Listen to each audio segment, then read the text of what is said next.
Assalamualaikum warahmatullahi wabarakatuh. Perkenalkan, nama saya Putri Yuliani, NIM 2011102413215. Saya berasal dari Prodi S1 Kesehatan Masyarakat kelas 3H. Di sini saya akan menjelaskan konsep gizi seimbang. Apa sih perbedaan gizi seimbang dan 4 sehat 5 sempurna? Dari segi penekanan pesan, gizi seimbang adalah susunan makanan sehari-hari yang mengandung zat gizi dalam jenis dan jumlah yang dibutuhkan oleh tubuh. 4 sehat 5 sempurna menekankan pada konsumsi nasi, lauk pauk, sayur, buah, dan susu sebagai penyempurna. Gizi seimbang menyatakan susu sebagai salah satu sumber protein dan mineral yang bisa digantikan oleh jenis makanan lain. 4 sehat 5 sempurna menyatakan susu sebagai penyempurna. Dalam porsi gizi seimbang menjelaskan jumlah yang harus dikonsumsi setiap hari untuk tiap kelompok makanan. 4 sehat 5 sempurna tidak menyertakan informasi jumlah yang harus dikonsumsi dalam sehari. Dalam segi air mineral, gizi seimbang menjelaskan pentingnya kebutuhan air mineral yang kurang lebih 8 gelas per hari atau yang biasa kita sebut dengan 2 liter. 4 sehat 5 sempurna tidak menjelaskan bahwa tubuh perlu air mineral dalam jumlah yang cukup. Isi piramida gizi seimbang atau yang disebut dengan health food pyramid. 40%-nya mengandung roti, spaghetti, dan sereal. 35% ada buah-buahan dan sayur-sayuran. 20% mengandung daging, ikan, susu, dan telur.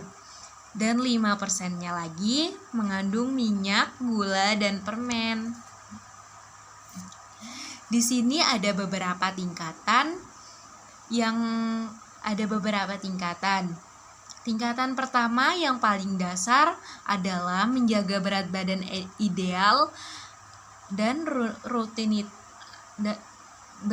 ideal dan olahraga yang rutin adalah unsur yang sangat penting yang dapat mempengaruhi kualitas hidup kita.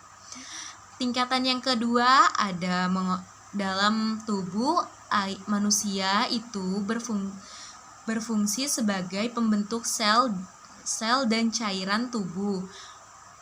Air mineral sebagai pembentuk sel dan cairan tubuh, mengatur suhu, dan pelarut zat-zat gizi lainnya sebagai pembentuk yang dalam proses harus pencernaan.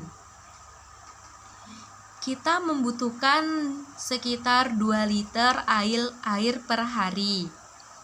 Di sini ada tingkatan yang ketiga. Makanan yang mengandung karbohidrat tinggi seperti nasi, kentang, roti, biskuit, jagung, dan ubi. Di sini ada tingkatan yang keempat, kita harus mengkonsumsi sayur-sayuran dan buah-buahan. Sayur-sayuran dan buah-buahan merupakan sumber serat, vitamin, dan mineral. Sayur sebaiknya dikonsumsi 3 hingga 5 porsi per hari, dan buah-buahan dikonsumsi 2-3 porsi per hari. Tingkatan yang kelima ada makanan yang merupakan sumber protein, baik protein nabati maupun protein hewani. Sebaiknya dikonsumsi 2 hingga 3 porsi per hari. Di sini ada 10 pedoman gizi seimbang. Yang pertama, kita harus membiasakan mengonsumsi aneka ragam makanan pokok. Yang kedua, kita harus membatasi makan makanan yang manis, asin, dan yang berlemak. Yang ketiga, kita harus melakukan aktivitas fisik yang cukup kita dapat mempertahankan berat badan yang ideal. Yang keempat, kita harus membiasakan mengkonsumsi lauk pauk yang mengandung protein tinggi. Yang kelima, kita harus membiasakan mencuci tangan menggunakan sabun dan air mengalir. Yang keenam, kita harus membiasakan sarapan pagi. Yang ketujuh, kita harus membiasakan minum air putih yang cukup. Yang kedelapan, kita harus banyak mengkonsumsi buah-buahan dan sayur-sayuran. Yang kesembilan, kita harus membiasakan membaca label pada kemasan makanan. Dan yang ke-10, kita harus mensyukuri dan menikmati aneka ragam makanan. Manfaat menerapkan gizi seimbang.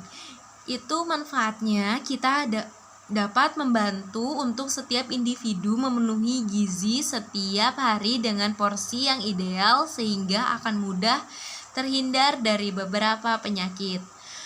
Berikut penjelasan yang dapat saya sampaikan, kurang lebihnya saya mohon maaf. Wassalamualaikum warahmatullahi wabarakatuh. Terima kasih.